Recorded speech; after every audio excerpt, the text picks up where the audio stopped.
अर्जुन सखा अनंता जनातारका श्री दत्तारणक त्रितापहरका चित्रालीळाकारका श्री द्वारावती उद्धरा जडजीवा श्री चिद्धवात्रातका श्री सांबे वंधरा भवहरा श्री पंचवेशा नमो सर्वज्ञ श्री चक्रधर स्वामी की जय। आपण उद्धवदेव हे असलेले परमेश्वराचे प्रेमी भक्त आहे आणि या उद्धव देवाचा संवाद एखाद्या भक्ताने परमेश्वराला केलेली भावनिक साध, जसं एखादं भावविश्व असते आणि भावविश्वातून परमेश्वर त्या भक्ताला वश होतात, तशाप्रमाणे या ठिकाणी भास्कर भट्ट बोरीकर यांनी ज्या भक्ताचा जो भाव आहे वास्तविकतेतूनच या ठिकाणी त्यांनी साकारलेला आहे। नुसतं काही कल्पना नाही, वास्तविकच उद्धवाला श्रीकृष्णांविषयी झालेला तो विरह होता। वास्तविकच श्रीकृष्ण महाराज ज्यावेळेला सोडून जायची कल्पना करतात त्यावेळेला एक भक्ताला झालेला तो विरह आहे आणि तो शोकरूपी दुःखाचा विरह यांनी या कवितेच्या माध्यमातून, या काव्याच्या माध्यमातून भास्कर भट्ट बोरीकरांनी हे मांडण्याचा प्रयत्न केला। म्हणून काल आपली शेवटची ओळ होती, ऋषी जोहर झाले योगियाचे जिव्हार कडाडिले अवचिते जगजुग पडिले सनकादिकावरी। जसं काही म्हटले ऋषीमुनी जे आहेत ते जोहारामध्ये पडले, म्हणजे लक्षागृहामध्ये, जसं पांडवांना मारण्यासाठी दुर्योधनाने केलेली कूटनीती आणि ते लाखागृह तयार केले, त्याच्यामध्ये बरोबर वरून पाहायला राजमहल दिसायचा, आतमध्ये सगळं लक्षागृह म्हणजे भस्म होणार, कापूर त्यामध्ये टाकून त्या लाखागृहामध्ये लक्षागृहामध्ये अगदी ते एका क्षणात त्या ठिकाणी भडका झाला असता आणि त्याचा नाश करायचा होता। परंतु ईश्वर पाठीराखे असल्यामुळं देवाने त्यामधून भुयारी मार्ग काढून अगोदरच ठेवलेला होता। अशा प्रकारे अशा या लाखागृहामध्ये तू होता म्हणून पांडवांचं रक्षण झालं, पण आता आम्ही हे जे काही सन्निधान सोडून तू एकाएकी जाणार आहेस परमेश्वरा, तर अशा लक्षागृहात आम्ही भस्म होऊन जाऊ, किंवा जे ऋषीमुनी तुझ्या सन्निधानासहयोगाने जे ऋषीमुनी तुझं ध्यान धारणा करतात अशांना समजा ऋषी जोहर झाले, त्यांच्यासाठी तर हे ऋषीश्वरांसाठी जणू काही तू गेल्यामुळं जणू काही त्या ठिकाणी लाखागृहामधला जसा अग्नी आहे तो अग्नी त्यांच्यासाठी प्रस्थापित झालेला आहे। योगियांचे जिव्हार कडाडिले, जे योगी लोक आहेत ज्यांनी आपली योग साधना, त्या योग साधनेच्या माध्यमातून आपल्या देहाच्या ठिकाणी जे नियंत्रितपणा आणलेला आहे आणि अशा योगाला तुझी त्यांना साथ मिळालेली आहे आजपर्यंत, म्हणून ते सिद्ध करू शकले, म्हणून त्या योगाचं ते योगाच्या माध्यमातून त्यांच्या ठिकाणचं ते साधन सिद्धीला मिळू शकले। परंतु ते जर समजा आज तुझं संविधान त्यांच्यासाठी नष्ट होत असेल तर ते अडकून गेलेले आहेत, ते त्यांच्यावर एकाएकी आलेला हा आघात आहे। जशी एखादी आकाशातली वीज कडाडावी अशा प्रकारे एकाएकी या योगी लोकांवर तुझ्या जाण्यामुळं हे संकष्ट ओढवणार आहे। अवचिते जगजुग पडले सनकादिकावरी, हे समजलं ऋषीमुनींचं, योगी लोकांचं, पण जे ज्ञानी भक्त असतात ज्यांना खरोखर ईश्वरीचं ज्ञान झालेलं आहे अशा ज्ञानियांसाठी तर म्हटलं जणू काही आकाशच पडलेला आहे। कारण परमेश्वरावरच त्याची श्रद्धा असते, परमेश्वर त्याला समजलेला असतो आणि म्हणून ज्ञानी जो भक्त असतो तो ज्ञानी भक्त ईश्वराच्या असन्निधानामध्ये सुद्धा सातत्याने त्याच्या अंतःकरणामध्ये विरहाचा ज्वर असतो। जे स्वामींच्या सानिध्यात राहिलेले भक्तिजन होते, स्वामी ज्यावेळेला उत्तराखंडकडे निघून जातात त्यावेळेला शेवटच्या क्षणापर्यंत देवाच्या विरहामध्ये त्यांनी आपला देह झिजवलेला आहे। आठवत आठवत महादयसाला म्हणतात भटोबास की महादयसे म्हणजे रुपायसे, तुझशी देव आठवतो असं विचारलं शेवटच्या क्षणामध्ये। महादयसा ह्या नवगावला होत्या आणि ती महादाईचा त्यावेळेला वजरीची लीळा म्हणून दाखवली आणि जशी तशी वजरीची लीळा म्हणून दाखवली बेलापूरला घडलेली आणि मग तिचा देहांत झाला. अशा प्रकारे तो विरह साक्षात पाहिलेल्या श्रीमूर्तीचं सन्निधान, साक्षात अनुभवलेला परमेश्वर आणि म्हणून जी देखील श्रीमूर्ती आठवी जे ते मूर्ती स्मरण बोलिते परमेश्वराच्या प्रत्यक्षात श्रीमूर्तीचं दर्शन ज्याला झालेलं असते त्याला साक्षात मूर्तीचं स्मरण हे देखील जसं आठवलं जसं पाहिलं तसंच तो आठवू शकतो. परंतु ज्याने पाहिलेली मूर्ती नाही ऐकलेली श्रीमूर्ती आठविले ते भावना बोलली. आपण फक्त ऐकलेला की आमचे स्वामी असे होते, अशा प्रकारची आमच्या स्वामींची श्रीमूर्ती 32 लक्षणे युक्त होती आणि मग आम्ही त्या ठिकाणी मूर्ती स्मरण करत असताना साक्षात देव आम्ही बघितला नाही, पण त्या अवयवाचं जे सामुद्रिक चिन्हामध्ये त्याचं लक्षण वाखाणलेलं असते त्या लक्षणाला अनुलक्षून त्या अवयवाचं आम्ही चिंतन करतो. अशा प्रकारचा तो सामुद्रिक 32 लक्षणात वाखाणलेला एक अवयव असतो आणि त्या अवयवामध्ये ती यथास्थिती ती 32 लक्षणाने धारण केलेली होती परमेश्वराने म्हणजे आमच्या स्वामी. आणि म्हणून लक्षणयुक्त ती अवयव आठवणे त्यामधून कुठलाही विकल्प घडत नाही किंवा कुठल्या प्रकारे भलत्या एखाद्या व्यक्तीचं सादृश्य चित्र डोळ्यापुढे उभं करता येत नाही. आणि म्हणून आपली जी परंपरा आहे आपण फोटोला लक्ष करून स्मरण करत नाही, फोटोला लक्ष करून कुठला विधी करत नाही, कारण ते सगळं काल्पनिक आहे. एक कल्पना विलास तो त्या चरित्राच्या माध्यमातून त्या स्वामींच्या असलेल्या गोष्टीच्या माध्यमातून एक काल्पनिक असं आकारलेलं चित्र असते आणि म्हणून त्याला आपण प्राधान्य देत नाही. मानव संप्रदायामध्ये अशा कुठल्याही प्रकारे एखाद्या ग्रथित केलेल्या ग्रंथाला पूजनस्थानी मानल्या जात नाही किंवा एखाद्या फोटोला पूजनस्थानी मानल्या जात नाही. परंतु काही वेळेला एक आपल्याला कुठलं तरी एक प्रतीक असल्याशिवाय ते कार्यसिद्धी जात नसते आणि म्हणून प्रतीक म्हणून कार्यसिद्धी अर्थी दुय्यम भागाने दृष्टपरतेने अदृष्टपरतेने नसून दृष्टपरतेने म्हणजेच एक तुमच्या दृष्टीला समजा काहीतरी आरसा असावा लागतो, त्या दृष्टिकोनातून त्या माध्यमातून त्या फोटोकडे आपलं बघणं असते किंवा त्या एखाद्या कार्यसिद्धीसाठी लोकांना कुठलं तरी एखादी ओळखी असावी लागते. कोण मानव संप्रदाय आहे, कोण त्या मानव संप्रदायाचे प्रवर्तक आहे आणि म्हणून त्यांच्यासाठी त्यांना त्या फोटोवरून त्यांना त्या ओळखीवरून आपलं प्रतीकावरून त्यांना त्याचा परिचय होत असतो. पण ज्याच्या हृदयातच परमेश्वर आहे त्याला त्या इतर गोष्टीची बाह्यात कार्य गोष्टीची गरज नसते आणि विकल्प जो असतो तो जाणत्याला असतो. काही वेळेला श्री चक्रधर जयंती महोत्सव आपण आता शासकीय पद्धतीतून काही वेगवेगळ्या माध्यमातून साजरे होत आहेत.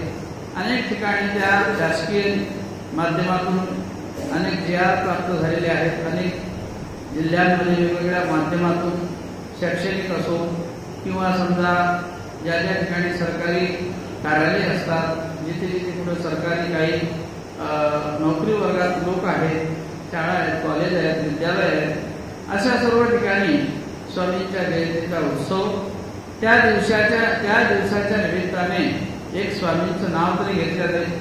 अशा प्रकारे काही इष्टपर्ता जे जाणते असतात, ज्याला त्याच्यातलं ईश्वराच्या यथार्थतेची जाणीव असतात, ते जाणीवेप्रमाणेच ते कार्य करतात. जाणत्याला दोष आहे, दोन्हींचा आहे. आजही तेच म्हणणार आहे, उद्याही तेच म्हणणार आहे. मग त्याच्यासाठी फोटोला समजा त्यांनी काय कशा प्रकारचं त्यांनी त्या ठिकाणी केलेलं कार्य आहे, दोष हा जाणत्याला असतो, नेमक्याला नसतो. त्याला माहीतच नाही त्याला कशाचा दोष आहे. पण ज्याला खरोखर त्याची जाणीव आहे मग तो जाणता असतो, त्या जाणत्या पुरुषाने जाणीवेप्रमाणे करावं असं आहे. त्याला त्याची जाणीव आहे ना, मग त्याने जाणीवेप्रमाणे करावं. त्याला माहिती आहे की गंध कुठं लावला पाहिजे, मग तो त्या विशेषाला गंध लावेल, मूर्तीला गंध लावेल, नमस्कारी वस्तूला गंध लावेल परमेश्वराच्या. अशा प्रकारे असा जो काही उपक्रम आहे तोही आपल्या संप्रदायामध्ये एक सामाजिक एक अनुषंगाने बसायला इथे एक सामाजिक अनुषंगाने जो एक उपक्रम निर्माण केलेला आहे. सामाजिकरित्या सर्व समाजासाठी समावेशक असलेलं जे काही एखादं कार्य असते त्या कार्याला पुढे नेण्यासाठी काहीतरी आपल्याला चित्ररूपाच्या गोष्टी असो किंवा काही प्रत्यक्षिक आपल्याला समोर असल्याशिवाय ते सिद्धीला जात नाही. आणि यामागचा हा आपला हेतू आपल्या पूर्वजांनी सुद्धा अशा प्रकारचा ठेवूनच आपलं कार्य पुढे आजपर्यंत नेलेलं आहे. आणि आजच्या सद्यस्थितीमध्ये सुद्धा सर्व जे काही लोक धडपड करत असतात एक चांगल्या कार्यासाठी, त्यासाठी आपण आपलं हे कार्य पुढे जावं आणि त्या माध्यमातून धर्माची आपली प्रगती, धर्माबरोबर आपली प्रगती महत्वाची. धर्म तर जागेवरच आहे. धर्माचं कार्य हे आपल्यासाठी सदा सर्वदा तत्परच आहे. फक्त तत्परता आपलीच असावी लागते. यासाठी जे ज्ञानरूपी जो ठेवा आहे ईश्वरीचा ज्ञान, म्हणून त्या ज्ञानरूपी ठेवासाठी असं या ठिकाणी म्हटलेलं आहे की अवचिते जगजू गपडले सनकादिका अवरी. सनक सनकादिक हे ज्ञानी होते. यांना श्री दत्तात्रय गुरूंपासून ज्ञान निरूपण झालेलं आहे. अशा ज्ञानी लोकांचं जे काही एखादं अस्तित्व ज्या परमेश्वराच्या माध्यमातून साधलेलं आहे शब्दरूपाने, ते अस्तित्वरूपी धर्म म्हणजे परमेश्वर ज्या वेळेला निघून जातात त्यावेळेला त्यांच्यावर मोठा आघात होत असतो. असं म्हटलेलं आहे की स्वामी श्री चक्रधर महाराजांच्या सानिध्यात दायंबा हे ईश्वरीचे ज्ञानी भक्त होते. यांना स्वामींनी आपल्या श्रीमुखाने बोध दिलेला होता. पण ज्यावेळेला स्वामी समजा निघून जातात तर त्यावेळेला जर दायंबा असते म्हणजे परिवर्ती तर भट्ट राहिले तैसे दायंबा न राहतीशी. एखाद्या ज्ञानीच्या ठिकाणी तो गुण असतो वस्तुरूपाचा, ओला गुण असतो आणि त्या ओल्या गुणामध्ये विरह, अत्यंतिक परमेश्वराची असलेली आवड आणि त्यावेळेला त्या आवडीस तो एखादा तो भक्त जो असतो, तो ज्ञानी भक्त जो असतो, तो त्या विरहामध्ये त्याचा देहाचा शेवट सुद्धा होऊ शकतो. त्याला एक प्रकारचा तो असलेला आघात सहन होत नाही आणि त्याचा देहही जाऊ शकतो. म्हणून या ठिकाणी असं म्हटलेलं आहे कवींनी की एखादं जणू आकाश त्यांच्यावरती पडावं असं या ज्ञानी जनांची अवस्था देवात गेल्यानंतर होणार आहे. आणि म्हणून उद्धवदेव सर्व त्या ठिकाणी देवाला कथन करतायत की माझी तर अवस्था तुला समजून सांगितली की तुला जायचं पहिले मला घेऊन जा, पण तू गेल्यानंतर आणखी काय काय होणार आहे. आणखी आता या ठिकाणी उद्धवदेव आपलं वर्णन करतात. आता महामोहाचा काळवखा वडिलिया जीवा अधोमुखा ज्ञानचंद्राची रेखा सर्वज्ञा कवन दावील. या महामोहाचा जो काळवखा आहे, महामोह म्हणजेच अज्ञान, मोह म्हणजे मायावी पसारा, ज्या मायेने या जगाला भ्रमविलं आहे. हे सर्व भ्रमण करून या जगामध्ये एक मायावी सामर्थ्य, जसं लाघवी म्हणजे जादूगार असतो, तो जसा आपली नजरबंदी करून आपल्याला त्यामध्ये भरून टाक, त्या नजरबंदीमध्ये आपल्याला काहीच समजत नाही, जी गोष्ट नाही ती तो तुम्हाला दाखवून टाक. तसं प्रपंच हा नवरंगाच्या प्रमाणे भुलवणारा आहे आणि त्यामध्ये तो प्रपंच भुलवण्यासाठी त्या मायेने मायावी रचना केली आहे. जेवढं तुम्ही भारी कपडे घालाल तेवढे त्याच्याही पेक्षा भारी अजून पुढचे आहेतच आहे. त्याचे घेतल्यानंतर त्याच्याही पेक्षा पुढचा मोबाईल आहेच आहे. म्हणजे न शेवट होणारा असा हा मायावी पसारा आहे. जशी ती मायावी शक्ती त्यामध्ये जागृत केली का तिथे काहीतरी वेगळे पण तुम्हाला दिसणार. एखादा जादूगार तो असा करतो, काहीतरी वेगळं दाखवतो, पुन्हा असा करतो, काही वेगळं दाखवतो. तुम्ही पाहता टीव्हीवरती किंवा तुम्हाला त्याची जाणीवही आहे. पूर्वी राज दरबारामध्ये जादूगर यायचे, राजाला ती जादू दाखवायचे, पटपट नोटांचा पाऊस पडतो. आता तो जर पाऊस नोटाचा पडतो तर तो का बरं मग तो नोटाचा पाऊस घेऊन परत फिरत नाही, श्रीमंत झाला नसता का. पण हे काही मायावी सामर्थ्याचे कार्य आहे. अशा प्रकारे एक लाघवरूपी विद्या आहे आणि त्या लाघवरूपी विद्येच्या संयोगाने अनेक प्रकारचे तंत्रमंत्र सामर्थ्याचे कार्य वर्ततात आणि त्या कार्यासंयोगाने तात्पुरतं ते कार्य त्यापुरतं मर्यादित असते, ते सत्य नसते. विज्ञानरूपी कार्य आहे आणि ते विज्ञानरूपी कार्य ते काय आहे, भावरूप असून अभावरूप आहे, दिसते आणि नाही होते. असा हात केला की तुम्हाला लगेच दिसणार, असा हात केला की लगेच नाही होणार. याला गंधर्व नगराची उपमा असं म्हटलेलं आहे. स्वामी म्हणतात की हे गंधर्व नगर आहे. गंधर्व म्हणजे देवता, अंतराळामध्ये असणाऱ्या यांचं जे निवासस्थान आहे ते ज्यावेळेला त्यांना प्रसन्न पडते त्यावेळेला ते त्या वेळेला रचना करतात, लगेच रचना म्हणून टाकतात. अशा प्रकारची काही असलेली रचना आहे ते विज्ञान रूपी आहे.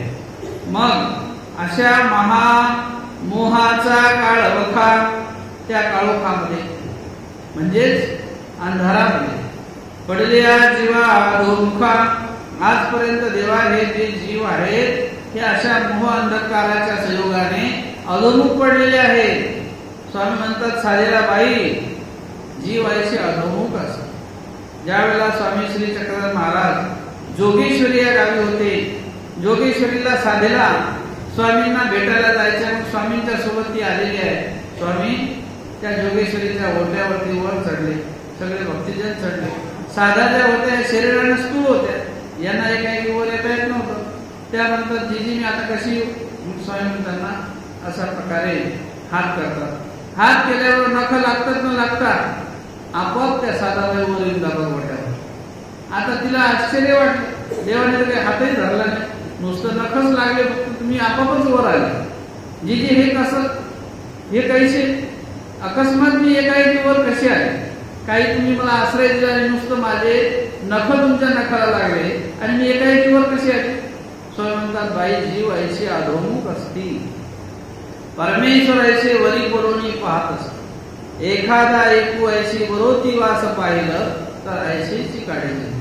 अशा प्रकारे ईश्वराकडे वर वास पाहिली, अशा प्रकारे देव एकाएकीच त्याला वर काढून घेतात.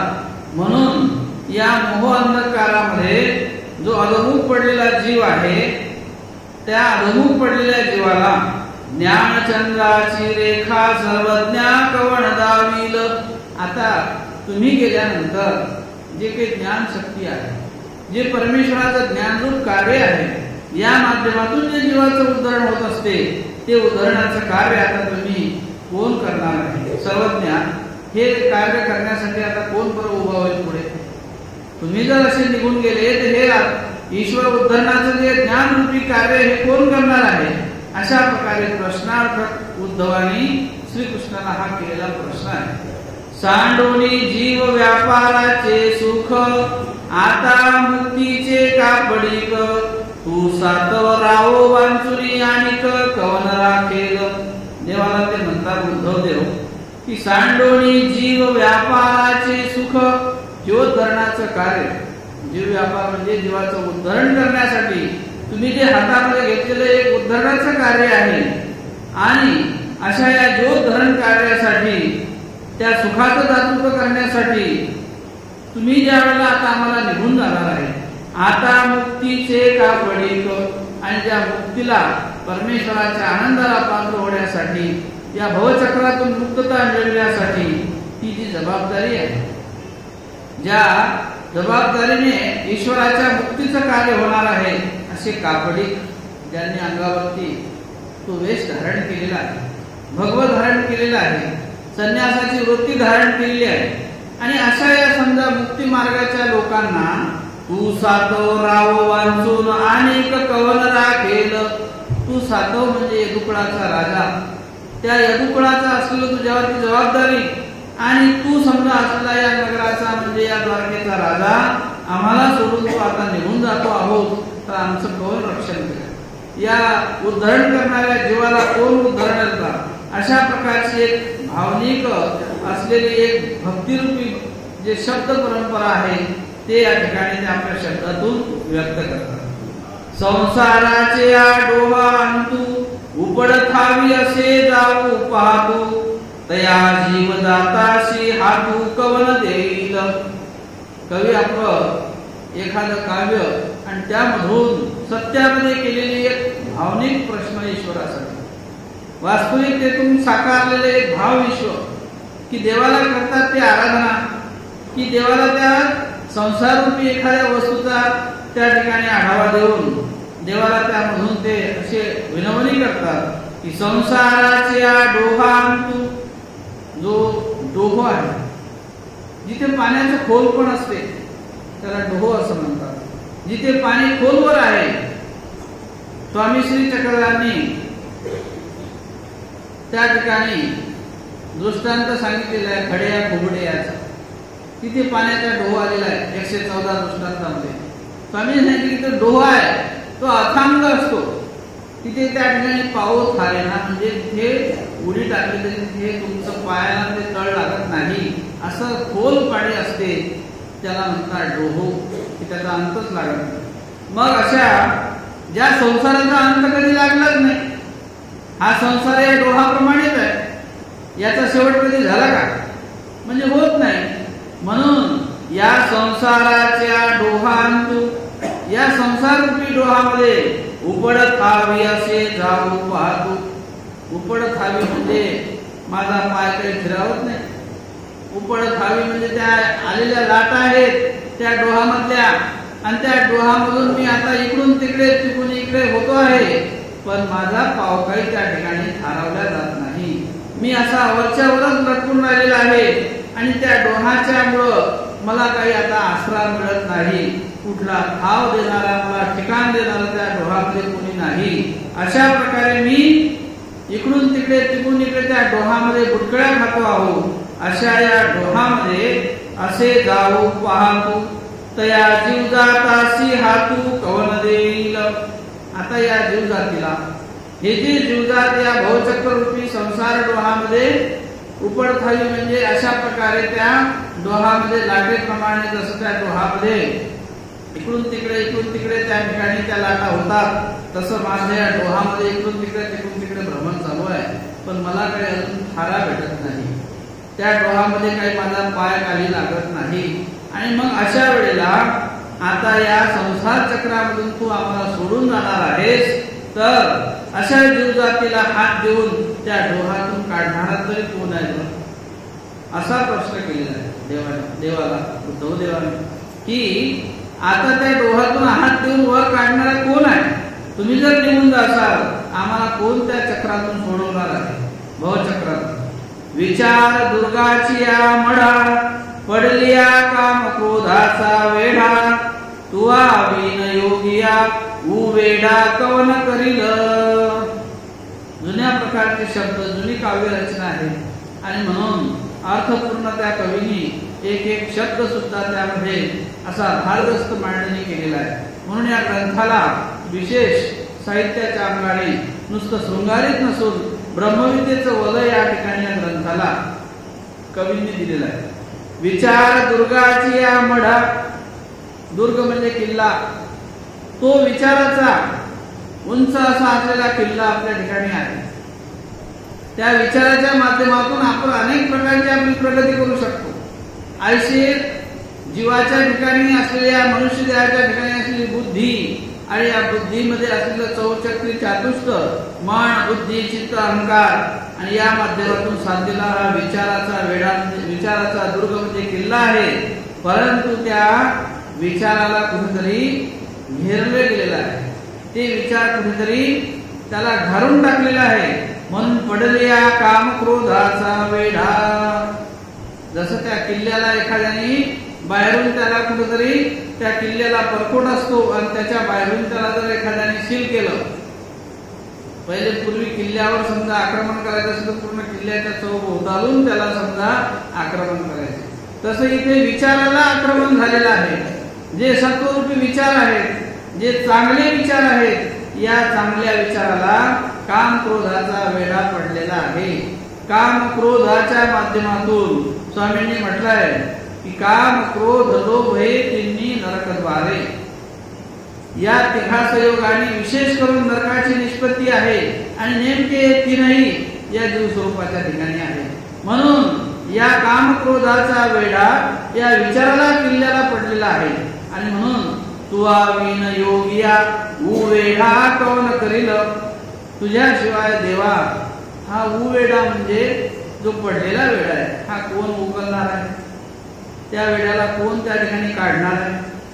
तुझ्याशिवाय हा काम क्रोधाचा पडलेला वेढा काढणारा मला तर या जगामध्ये तुझ्याशिवाय दुसरा कोणी दिसत नाही, आणि म्हणून तुम्ही जर आम्हाला सोडून गेले तर निश्चितच हे मोहांधकारामध्ये पडलेलं जग आहे हे अशा प्रकारे पुन्हा पुन्हा त्या खोल डोहामध्ये बुडणार आहे, असं आम्हाला धोका वाटतो. आत्मगंगेचा पाणी एडा, ठोकला अज्ञान सिंहाचा धडा, आता कृपेचा कुऱ्हाडा घेऊनी कवन मारिल. प्रत्येक ओळीमध्ये वेगवेगळे उदाहरण दिले कवींनी की आत्मगंगेचा पाणी एडा, जसं म्हटले गंगेचं पाणी आहे, गंगेच्या स्थानी जसा हा जीव आहे आणि त्या जीवाच्या ठिकाणी ठोकला अज्ञान सिंहाचा दडा, जसं सिंह जो असतो ते पाणी पिण्यासाठी जसे त्या गंगेवरती जातात आणि मग त्या ठिकाणी तो समूह त्या ठिकाणी त्या गंगेवरती सगळा त्या पाण्याचा समूह पाण्या पिण्यासाठी त्या समूह मध्ये असलेला तो सिंहाचा जो दडा आहे म्हणजे जो समूह आहे तो पाणी पिण्यासाठी त्या ठिकाणी गेलेला आहे गंगेवरती.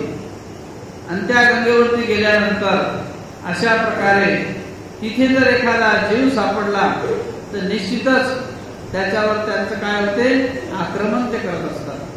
तशा प्रकारे या ठिकाणी हे जीवाच्या ठिकाणी असलेले सिंहाप्रमाणे जे काही अज्ञान तिमिराचे पडलेले जे काही जीव स्वरूपावर असलेले जे काही अज्ञानाचे सिंहाप्रमाणे असलेले संस्कार आहेत, तो सिंह जसा त्या ठिकाणी त्याला खाऊन त्या ठिकाणी नष्ट करतो, तसं जीव स्वरूपाच्या ठिकाणी जो अज्ञान रूपी सिंह आहे, या अज्ञान रूपी सिंहामुळे आपल्या जीव स्वरूपाच्या ठिकाणी पुन्हा पुन्हा हा जीव पुनरपी जन्म पुनरपी मरणम, जन्म मृत्यूच्या फेऱ्यामध्ये हा पुन्हा पुन्हा जातो. कशामुळे? अज्ञान रूपी सिंह या जीव स्वरूपाला खाण्यासाठी बसलेला आहे. अज्ञानामध्ये अन्यथा ज्ञानाची निष्पत्ती आहे. स्वामी म्हणतात अच्युताच्या अज्ञानी जन्मले जे अन्यथा ज्ञान, ते स्वर्ग नरक कर्मभूमी मोक्ष या चतुर्विधाते अपजवीत असे. अशा प्रकारे अज्ञानामधून अन्यथा ज्ञान निष्पत्ती झाली. अन्यथा ज्ञान ते विष. अज्ञान म्हणजेच अनाते आग म्हणणे. एखादी गोष्ट अशी असली तर त्याला आपली जाणीव नसते, आपण म्हणतो ती तशी आहे. तसं की देवतेला परमेश्वर म्हणणे हे अज्ञान आहे, परंतु जीवाला परमेश्वर म्हणणे हे अन्यथा ज्ञान आहे. काही होय काही नव्हे ते अज्ञान. आणि एखादी गोष्ट मुळातच ती नाही. यथा दोरीशी सर्पबुद्धी. एखादी दोरी अंधारात पडली तिला म्हणायची की सर्प आहे, पण ती मुळातच दोरी आहे, ती सर्प कशी होईल? तसं मुळातच जी वस्तू नाहीच तिला ती वस्तू म्हणायचं, त्याला म्हणतात अन्यथा ज्ञान. आणि काही होय थोडंफार काही त्याच्यामध्ये सत्य आहे काही असत्य आहे असं जे असते ते अज्ञान. काही प्रमाणात सत्य आहे काही प्रमाणात असत्य आहे अशी आपल्याला जाणीव असते, त्याला म्हणतात हे अज्ञानपणाचं बोलणे आहे. परंतु काही थोडंफार त्याला माहिती असते. अशा रूपाने या ठिकाणी इथं कवीने असं म्हटलेलं आहे की आत्मगंगेचा पाणी एडा, ठोकला अज्ञान सिंहाचा लढा, आता कृपेचा कुऱ्हाडा घेऊनी कवन मारेल. आणि मग त्यांना सिंहाला समजा जर मारायचं असेल तर तिथे कृपेची कुऱ्हाडा असायला हवी. जसं तिथे शस्त्र लागते, शस्त्राने तिथे घाव घातले जातात, त्यावेळेला कुठेतरी त्या आक्रमण केलेल्या सिंहाला त्या ठिकाणी परावृत्त करता येते. परंतु इथे परावृत्त करण्यासाठी कुऱ्हाडीची कोणती गरज आहे? तर इथे कृपेचा कुऱ्हाडा. तुझ्या कृपेमुळं अज्ञानामुळे जी मला कर्मनिष्पत्ती झालेली आहे, या कर्मांना जर नाश करायचा असेल तर तुझी जेव्हा कृपा माझ्यावर होईल, ज्यावेळेला मी तुझ्या कृपेला पात्र होईल, तुझ्या कृपेला पात्र झाल्याशिवाय माझे कर्म नष्ट होणार नाही. त्या अज्ञानरूपी सिंहासयोगाने जोडलेले जे कर्म आहे, जे दुःख आहे, त्याला नष्ट करण्यासाठी तुझी कृपेची कुऱ्हाड हे त्या उपयोगी आहे. आणि म्हणून जोपर्यंत ही कृपा तुझी माझ्यावर होणार नाही, मग त्याला घेऊनी कवन मारेल. ही कुऱ्हाड कोण बरं मारेल तुझ्याशिवाय? आणि तू जर सोडून गेला तर आमचं कसं होईल? अशा प्रकारे एक भक्तांनी केलेली श्रीकृष्ण महाराजांना वेगवेगळ्या माध्यमातून ही विनंती आहे की जंबू दीपाचा आखरी अधर्मू करील गाव घेरी, आता धर्माचा आभारी दुराया कवन काशील. आणखी उद्धवदेव असं म्हणतात श्रीकृष्ण महाराजांना, जम्बूद्वीपाचा आखरी, जम्बूद्वीप म्हणजे हिमालयाच्या पलीकडे किंवा अष्टकुळांचल पर्वत आहेत, तसे वेगवेगळे असलेले हे जम्बू पर्वत, जसं 7-9 वेगवेगळ्या प्रकारचे असलेले हे पर्वत आहेत। आणि हे कर्मभूमीच्या अंतुयामधून या ठिकाणी असलेलं जे काही एक जम्बूद्वीप सारखं असलेलं कार्य म्हणजे जवळ, आखरी म्हणजे जवळ, या कर्मभूमीला लागून असलेलं हे त्या परमेश्वराच्या दातृत्वाचं कार्य सुद्धा तिथे भोगभूमीमध्ये कुठे वर्तत असते। आणि मग अशा भोगभूमीमधून आलेला जो काही एक इकडे अधर्म आहे, तो इकडे त्या कलियुगापासून सुरुवात झालेली आहे, कलियुगाला अधर्मच म्हटलेला आहे। आणि मग अशा प्रकारचा हा अधर्म किंवा असलेला अविधी, अविधीला सुद्धा अधर्म असं म्हणतात। आणि हा अविधी ज्या वेळेला कर्मभूमीमध्ये आमच्यामध्ये हा मिश्र होईल आणि या कर्मभूमीमध्ये आम्ही सर्वजण आहोत, तर हे गाव घेरी या संपूर्ण कर्मभूमीला, जे तुझं उद्धरणाचं ठिकाण आहे, या संपूर्ण कर्मभूमीला घेरल्या जाईल। आणि मग घेरल्यामुळं आता धर्माचा आभारी यदुराया कवन काशील, मग अशा वेळेला धर्मरूपी जर तिथं वास्तव्य झालं, मग तिथे आम्हाला, तिथे आमचं रक्षण करण्यासाठी धर्मरूपाने यदुराया म्हणजे श्रीकृष्णराया कवनकाशील, कोण कासवटा आपला त्या ठिकाणी तिथे कासून आमच्या रक्षणासाठी कोण बरं उभं होईल। तू जसं एखादं आमचं रक्षण करण्यासाठी वेळोवेळी आम्हाला साथ देतो, पाठीशी उभा राहतो, कुठे जरी किती प्रसंग अवघड आले असतील तरी भक्ताचं रक्षण करण्यासाठी श्रीकृष्ण महाराज तिथे धाव घेऊन उभे राहतात। किती युद्धात प्रसंग असो का चांगल्या ठिकाणी कुठे जिथे जिथे जिथे गरज पडली तिथे श्रीकृष्ण महाराज हजरच आहे।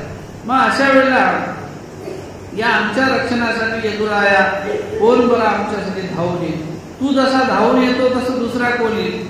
कवनाचा भारी हे घातली भूक धात्री, का भोजी संसारू केला भारी साधू जनासी।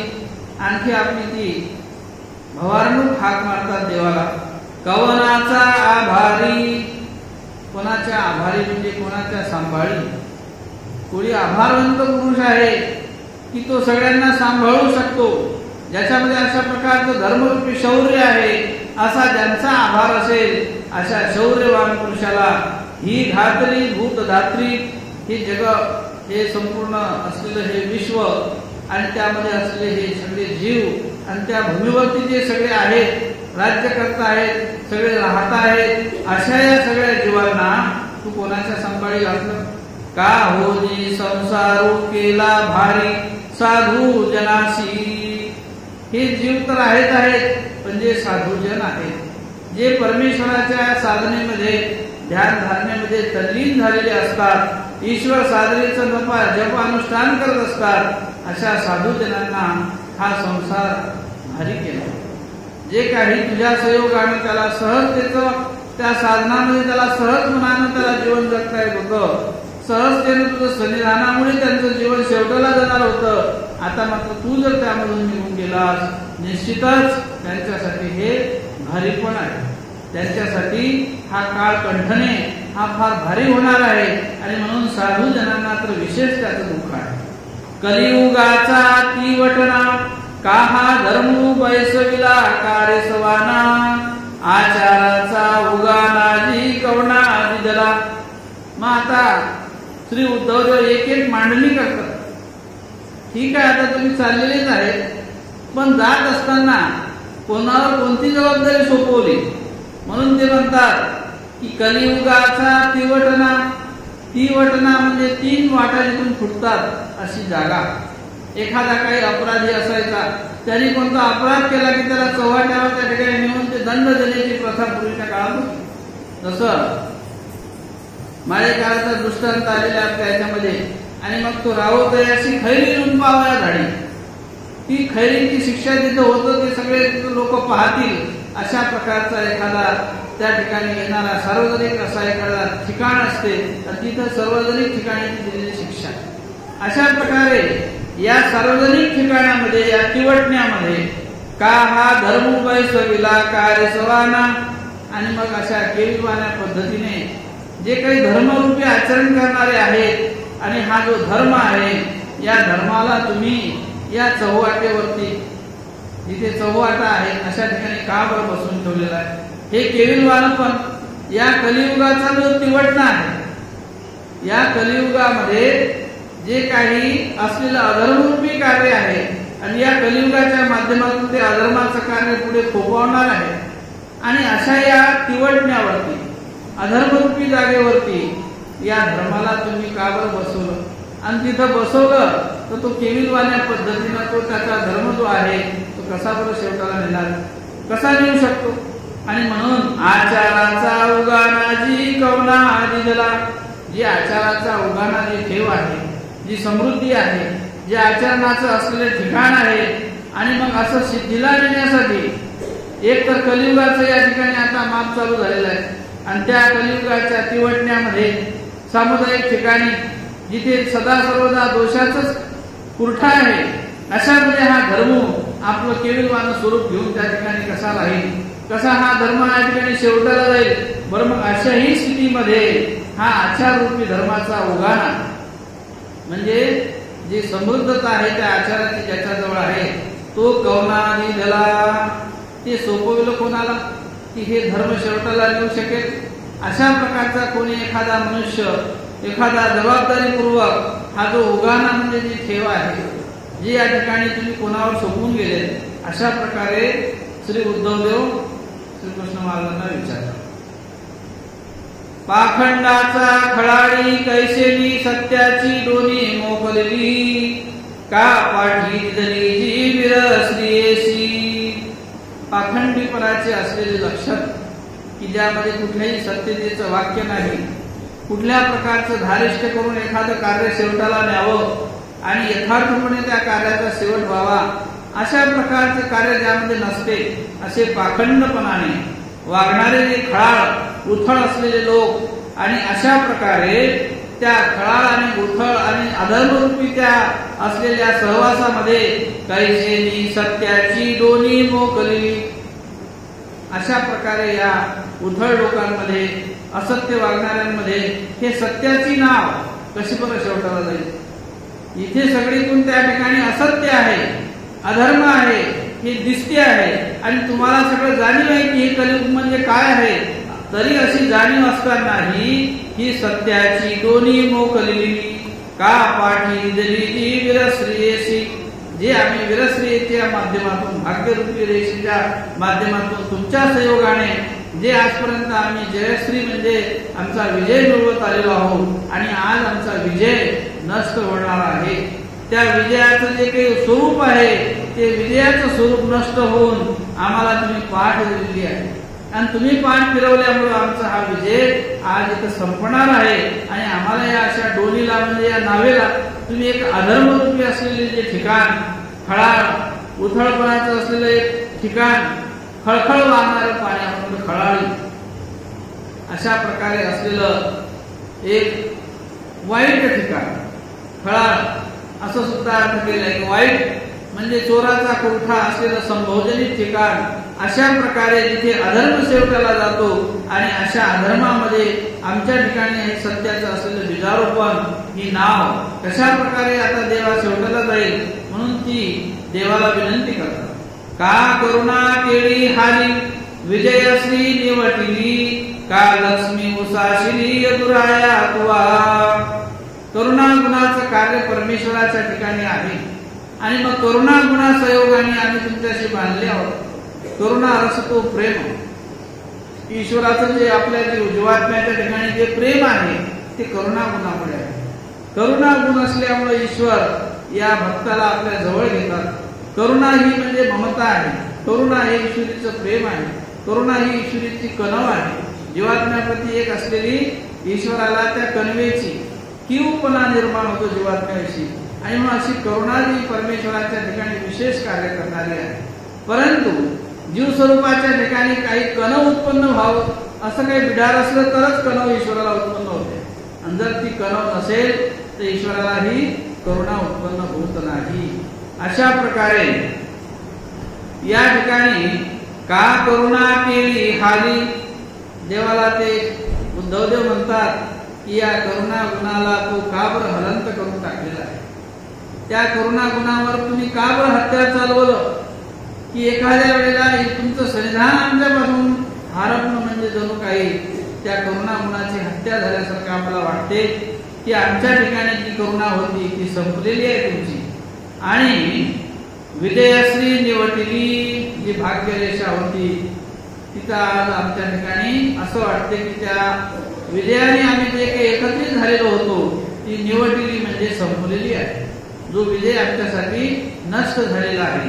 का लक्ष्मी उसाशिली जी लक्ष्मी आहे जे भाग्य आहे त्या भाग्याच्या पोटामध्ये जसा एखादा सुराग उपसावा अशा प्रकारे त्या भाग्यालाच इथे नष्टता प्राप्त झालेली आहे. आणि म्हणून यदुराव तुवा यदुराव म्हणजे श्रीकृष्ण राज श्रीकृष्ण यदुकुळाचे मालक हे यदुराज आहेत. आणि या यदुरायाला हे विनंती करतात की जे काही आमच्या जीवनामध्ये भाग्यरूपी रेषा उदयाला आली होती ती रेषा आमच्यासाठी मानवली आहे. तळहाताची सायली देवे यदुवंशलते केली ते का भोजी खळीये बैसविली ब्रह्मशापाची. उद्धवदेव देवाला म्हणतात की तळहाताची सायली जणू तुम्ही त्या यदुकुळातील लोकांसाठी तळहाताच्या सायलीप्रमाणे देवे यदुवंशलते केली. यदुवंशाची जी लता म्हणजे यदुवंशाचा जो वंश वेल आहे यदुवंशाची असलेली एवढी मोठी साखळी 56 कोटी यादव सेना या सगळ्यांसाठी तुम्ही तळहाताच्या सायलीप्रमाणे त्या सगळ्या यदुवंशाचं आजपर्यंत रक्षण केलं. आता ते का भोजी खडीये बैसविली ब्रह्मशापाची. एखाद्या ब्रह्म ऋषीने एखाद्या ब्राह्मणाने शाप द्यावा आणि ती समजा शाप दिल्यानंतर त्या यदुवंशाचा नाश व्हावा अशा प्रकारचा खड्डा खडी म्हणजे स्मशानभूमीत केलेला खड्डा आणि त्या स्मशानामध्ये आम्हाला सगळ्यांना तुम्ही सोडून त्या खड्ड्यामध्ये आम्हाला बसवून तुम्ही आता निघते झाले. आम्हाला ब्रह्मशापाच्या त्या यदुवंशाच्या ठिकाणी यदुवंशाचे जे लोक आहेत त्या सगळ्यांचं तुम्ही आजपर्यंत रक्षण केलं आणि आता का बरं त्या स्मशानाच्या खड्ड्यात बसून सगळ्याला निघून चालले. का बरं त्या स्मशानभूमी सारखं एक नैराश्य असलेलं ठिकाण आणि अशा त्या खड्ड्यामध्ये आम्हाला सोडून तुम्ही त्या ठिकाणी ब्रह्मशापाचं जे काही लक्षण आहे त्या ब्रह्मशापामुळे होणारा तो निपात आहे. आणि हे सगळे जीव यदुवंशाचे किंवा सगळे असलेले यदुवंशाचे लोक नष्ट होणार आहेत. आणि म्हणून असं का बरं तुम्ही केलं. देवाला ते म्हणतात की एवढं तुम्ही लाडाने संगोपन केलं सर्व होईपर्यंत सगळं कार्यसिद्धी जायपर्यंत तुम्ही आम्हाला सांभाळलं ना आता का बरं असं आम्हाला या स्मशान दुःखाप्रमाणे आम्हाला त्या दुःखलतेत टाकलं. अशी ती भावना यदुवंशाच्या लोकांची उद्धवदेव वर्णन करतात. तुवा सिंहासनी स्थापिला तो उग्रसेनू कवडाशी निरोविला वसुदेवाची जीवन कळा घेऊन काबा जाता. आणखी सुंदर असं एक एक वर्णन त्या ठिकाणी उद्धवदेव करतात. ते म्हणतात की तुवा सिंहासनी स्थापिला तुम्ही ज्या वेळेला कंसाचं मर्दन केलं आणि पहिलं कार्य केलं की त्या बंदीखान्यातून उग्रसेनाला काढलं कंसाच्या वडिलांना आणि त्याला पुन्हा राज्यावर आरूढ केलं त्याला राज्यावर स्थापन केलं पुन्हा त्याला राजा बनवलं. अशा प्रकारचं त्या उग्रसेनाला राज्यावर बसवलं त्याची स्थापना केली. तो उग्रसेन कवनाशी निरोविला त्या उग्रसेनाला तुम्ही भक्ताप्रमाणे तुम्हाला तो प्रिय आहे मग तो उग्रसेन तुम्ही कोणाला निरोवला त्या उग्रसेनाला तुम्ही कोणाच्या सांभाळी घातलं. वसुदेवाची जीवनकळा घेऊन काबा जाता. उग्रसेनाचं समजलं त्याचप्रमाणे वसुदेव देवकी तुम्ही वसुदेवाचे पुत्र आहेत त्याची जी जीवनकळा तुमच्यावर त्याचा असलेलं एक पुत्रवत प्रेम आहे आणि मग त्या प्रेमाची जीवनकळा असलेला तो असलेला आनंद त्या पित्याला तो का बरं तुम्ही सोबत घेऊन जाताय. त्या पित्यापासून जर तुम्ही वेगळे झाले त्या पित्याचे जर वेगळे झाले तर त्या पित्याला काय दुःख होईल. त्याच्या जीवनात असलेल्या आनंद रुपयाच्या कळा आहेत त्या तिथं नष्ट होतील. अशा प्रकारचं दुःख तुम्ही का बरं वसुदेवाला देतात. अशी एक भावना. कटकट धात्रया काही केल्या देवकिया का कुशी उसा सुनिया निवविले कैवल्य रत्न. मग उद्धव देव त्या ठिकाणी भावना व्यक्त करत असताना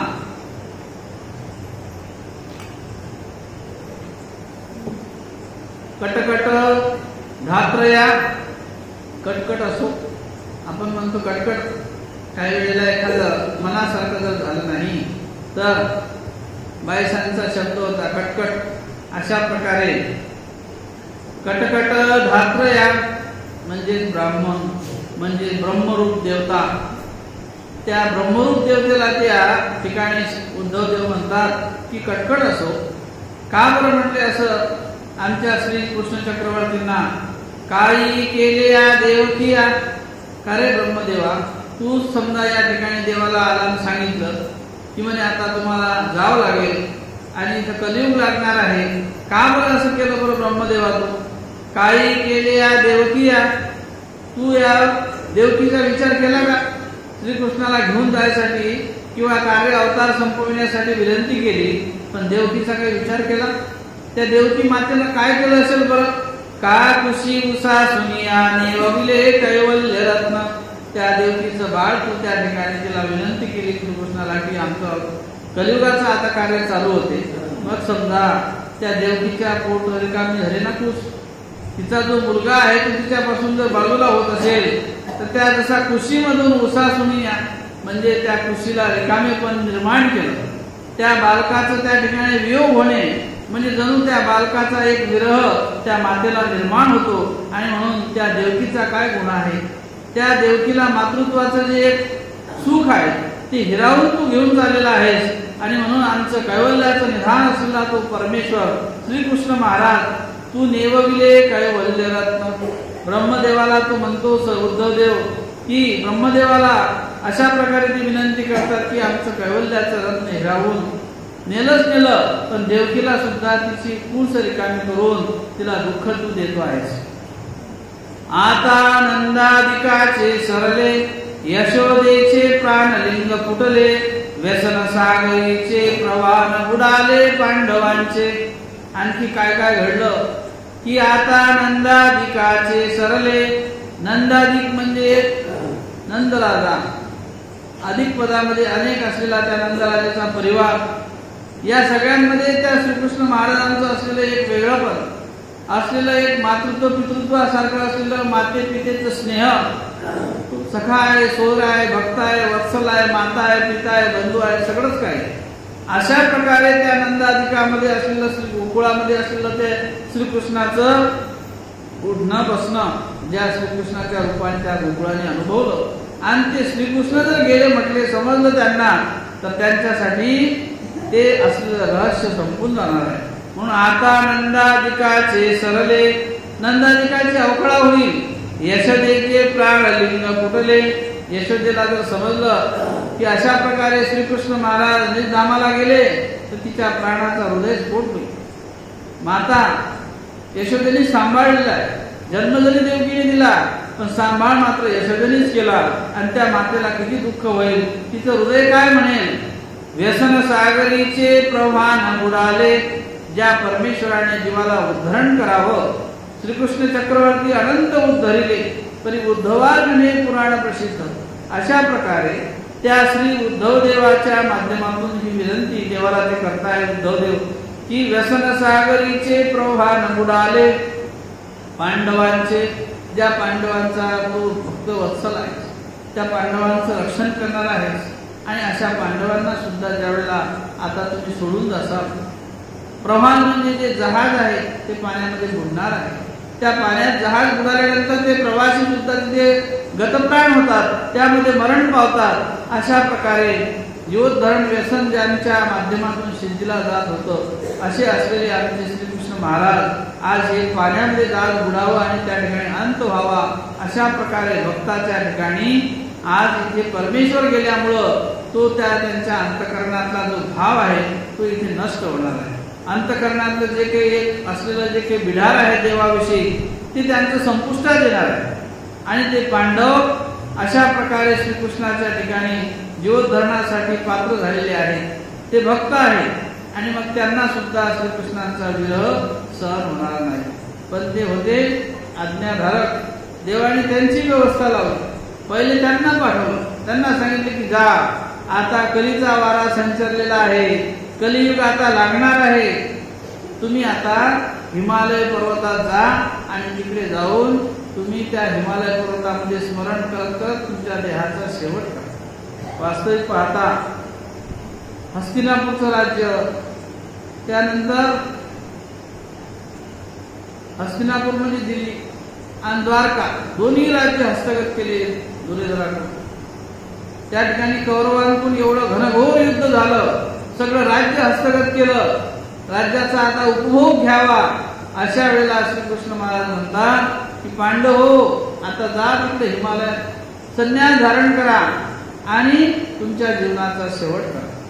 नैष्कर्म्य सिद्धीं परमाम संन्यासी नाधिगच्छति. वास्तविक पाहता श्रीकृष्णाच्या म्हटल्याप्रमाणे चालणारे होते ते. देव जसं सांगतील तसं ते करतील. निष्काम कर्मयोगीसारखेच जीवन होतं.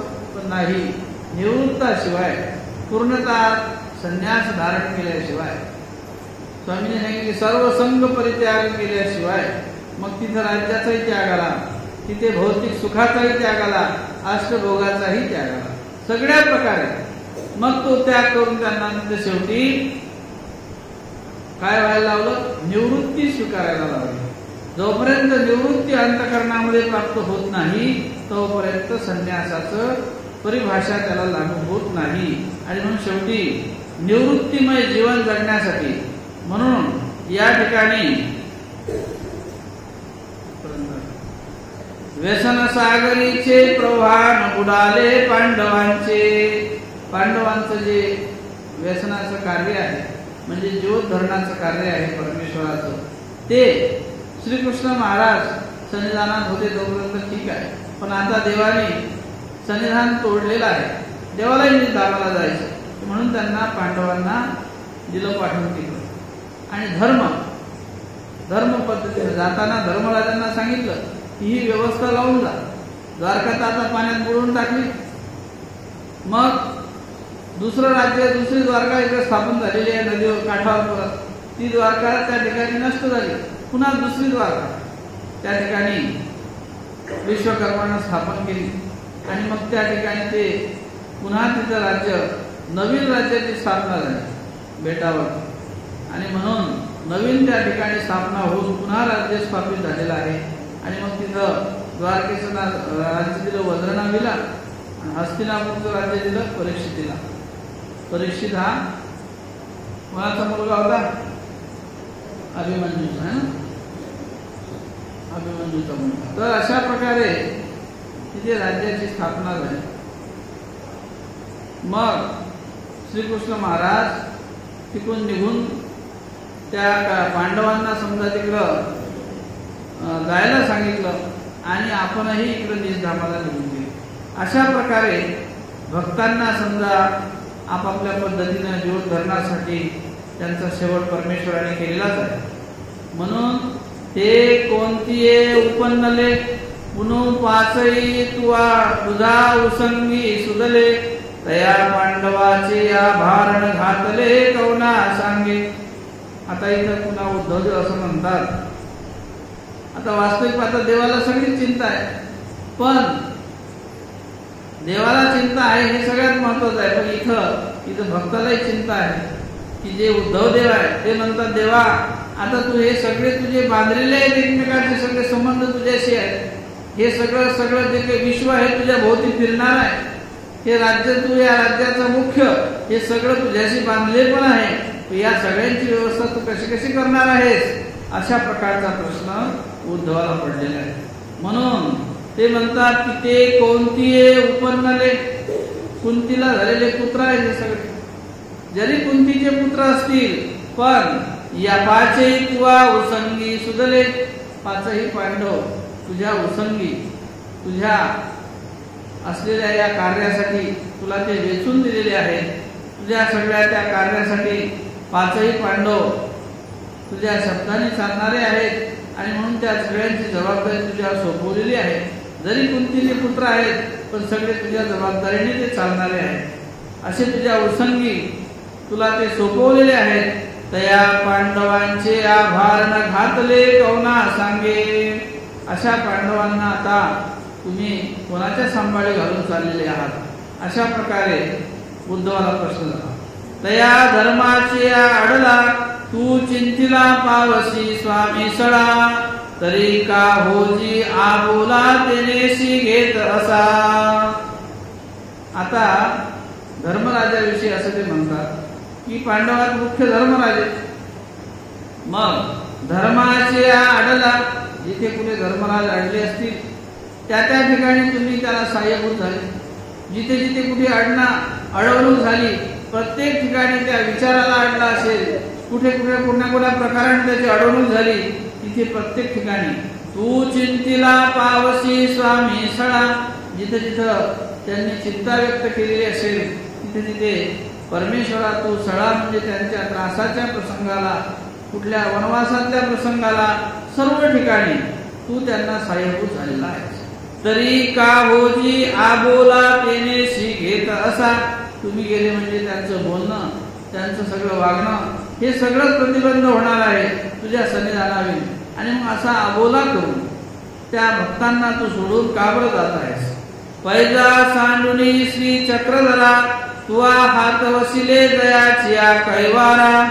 तया पार्थ धनुर्धरा का विसंबता. आणखी काय म्हणतात की पैजा सांडुनी श्री चक्रधरा, श्रीकृष्ण महाराजांनी पैज घेतली होती की मी या युद्ध भूमीवरती, युद्धाच्या ठिकाणी श्रीकृष्ण महाराज म्हणतात की मी अर्जुनाचे रथावरती समजा सारथ्य करेल, पण मी काही शस्त्र हातात घेणार नाही. निशस्त्र होऊन मी त्या ठिकाणी युद्धामध्ये सहभाग घेईन. आणि मग ज्या वेळेला ही पैज घेतलेली होती, शपथ घेतलेली होती श्रीकृष्ण महाराजांनी की मी, श्रीकृष्ण महाराज म्हणतात मी सारथ्य करेन अर्जुनाचं, पण हातात शस्त्र घेणार नाही. मी शस्त्र घेऊन कधी युद्धात उभा होणार नाही. अशा प्रकारची ज्यांनी शपथ घेतलेली होती ती पैज ज्या वेळेला भीष्माचार्य आहेत हे फार धनुर झाले आणि त्यांनी समजा अर्जुनाला कासावीस केलं, बाण मारून मारून कासावीस केलं. आणि मग त्यावेळेला लक्षात आलं श्रीकृष्ण महाराजांच्या, आता मात्र श्रीकृष्ण महाराज म्हणतात की आता माझा भक्त, जो श्रीकृष्ण म्हणतात की आता जो हा अर्जुन आहे आता हा खाली कोसळेल, आता या भक्ताचं रक्षण करणं माझं काम आहे. आणि मग त्यावेळेला श्रीकृष्ण महाराजांनी हातामध्ये सुदर्शन चक्र घेतलं आणि त्या सुदर्शन चक्राने त्याचं आलेले बाण त्या चक्राच्या माध्यमातून परस्परच जायचे, म्हणजे रक्षण केलं. पण जी पैज घेतली होती की मी हातात शस्त्र घेणार नाही, ती भक्तासाठी देवाने पैज सुद्धा मोडलेली आहे. म्हणून पैजा सांडुनी श्री चक्रधरा तुआ हात वसिले दयाचिया कैवारा. तुम्ही हात वसे म्हणजे हातात चक्र सुदर्शन घेऊन भक्ताचा कैवार घेण्यासाठी पैज मोडलेली आहे. तया पार्थ धनुर्धरा का विसंबता. तुम्ही जर गेले असा असलेला प्रिय भक्त ज्याच्यासाठी तुम्ही पैज मोडली त्याला सोडून का बरं तुम्ही विसंबून चाललेले आहात, का बरं त्याचं सन्निधान तुम्ही अंतरवता. अनेक संकष्टी देवो द्रुपदीय करती घरटी. तरी तिच्या प्राणाची नाठी कवना आणि दली. त्याचप्रमाणे अनेक काळामध्ये संकष्ट द्रौपदीवर आले. ती तुमची मानलेली बहीण आहे आणि बहीण असलेलं भावाचं नातं एकमेकांचं घट्ट आहे. मग अशा द्रौपदीला अनेक संकष्टी, कुठे वस्त्र पुरवले, कुठं 88 सहस्त्र ऋषीवर रात्री गेले भोजनासाठी.